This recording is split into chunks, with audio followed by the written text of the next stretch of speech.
Assalamualaikum. Hope so you all are good. Today I'm going to solve the exercise of chapter number 4, matter and its characteristics. So let's begin the lecture. So first of all, we solve the MCQs. First MCQs is which one of these has the most volume? इन नीचे दी गई चीजों में से सबसे ज्यादा volume किसका है? हुजम सबसे ज्यादा किस चीज का है? A book, B pencil, C eraser, D cricket ball. And correct option is D cricket ball. Next MCQs, which one of these groups is the correct example of the three states of matter?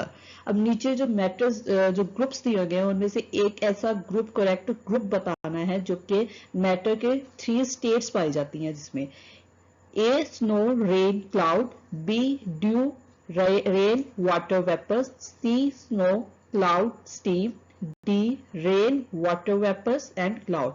And correct option is A snow, rain and cloud. Next MCQ is put 2 spoons made of steel and wood in a cup of hot water. एक गर्म पानी का cup लेके उसमें हमने एक steel का और एक लकड़ी का चम्मच रख दिया. After a few minutes, the steel spoon becomes hot, whereas the wooden spoon does not become hot. अब कुछ देर के बाद क्या होगा? जो स्टील का चम्मच है वो गर्म हो जाएगा, जबकि जो लकड़ी का चम्मच है वो गर्म नहीं होगा. What does it show? ये क्या शो करता है? इस ऑब्जर्वेशन से हम क्या प्रेडिक्ट कर सकते हैं? A option, the steel become hot soon in the presence of wood. Steel क्या है कि लकड़ी की प्रेजेंस में, लकड़ी की मौजूदगी में जल्दी गर्म हो जाता है.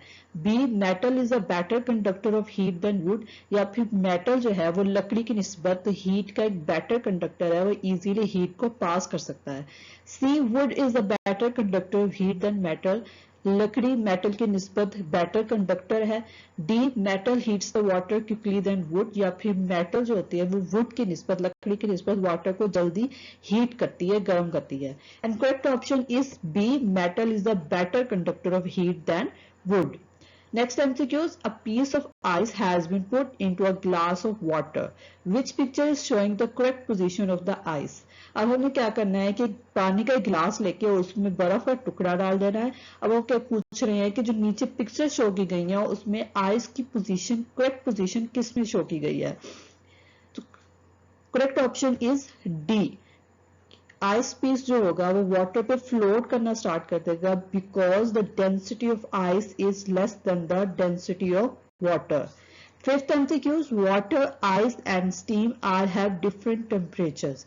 बर्फ का, पानी का और स्टीम का टेम्परेचर जो है वो मुख्तलिफ होता है. What is the order from coldest to hottest? तो ठंडे से गर्म की तरफ क्या ऑर्डर होगा? A steam, ice, water, B ice, steam, water, C steam, water, ice, D ice, water, steam. And correct option is D ice, water and steam. So next are the short questions. First question is define matter and write the name of its three states. Matter को, मादा को define करना है और उसकी तीन states के name write करने हैं. So answer is anything which occupies space and possesses mass is called matter. ऐसी कोई भी चीज जो कि जगह घेरती है और उसका एक मखसूस मास या वजन होता है उसको मैटर कहते हैं. Generally matter occur in three states, solid, liquid and gas. Normally matter की तीन स्टेट्स होती हैं, तीन फेजेस होती हैं, ठोस, माया और gas. Next question is differentiate between solid and liquid. ठोस और माया के दरमियान फर्क बताना है. So answer is solid, anything which has definite shape and volume is called solid. For example, book, table etcetera. ऐसी कोई भी चीज जिसका कि मखसूस शक्ल और मखसूस हुजम होता है उसको ठोस कहते हैं, मिसाल के तौर पर किताब या मेज. Liquid, anything which has definite volume but no definite shape is called liquid. For example, water and juices etc. ऐसी कोई भी चीज जिसका मखसूस वॉल्यूम, मखसूस हुजम होता है लेकिन उसकी कोई मखसूस शक्ल नहीं होती उसको माया कहते हैं, मिसाल के तौर पर पानी या मुख्तलिफ किस्म के मशरूबात वगैरह. Next question is which state of matter has lowest density? And gases has lowest density. gases की density सबसे कम होती है because the particles in gas are farther from one another. क्योंकि गैस के जो particles होते हैं, जो molecules होते हैं, वो एक दूसरे से बहुत दूर पाए जाते हैं, एक दूसरे से बहुत फासले पे होते हैं, जिसकी वजह से इनकी density कम होती है. So question number 4 is describe the arrangement of particles in solid. ठोस में particles की molecules की arrangement को explain करना है. And answer is in solid the particles are strongly attached with each other. ठोस में जो particles होते हैं वे एक दूसरे के साथ strongly एक दूसरे के साथ मजबूती से जुड़े हुए होते हैं. These particles have strong forces of attraction. इनमें forces of attraction जो पाई जाती हैं वो बहुत strong होती है. मीन ऐसी forces पाई जाती हैं जो कि particles को एक दूसरे के साथ मजबूती से जोड़े रखती है, एक दूसरे को मजबूती से अट्रैक्ट करती हैं. These particles vibrate to and fro about their mean position. इनके particles होते हैं अपनी mean position की अपनी central position के around vibrate करते रहते हैं. Therefore solid maintain their definite shape and volume, जिसकी वजह से solid के एक मखसूस shape और volume होता है.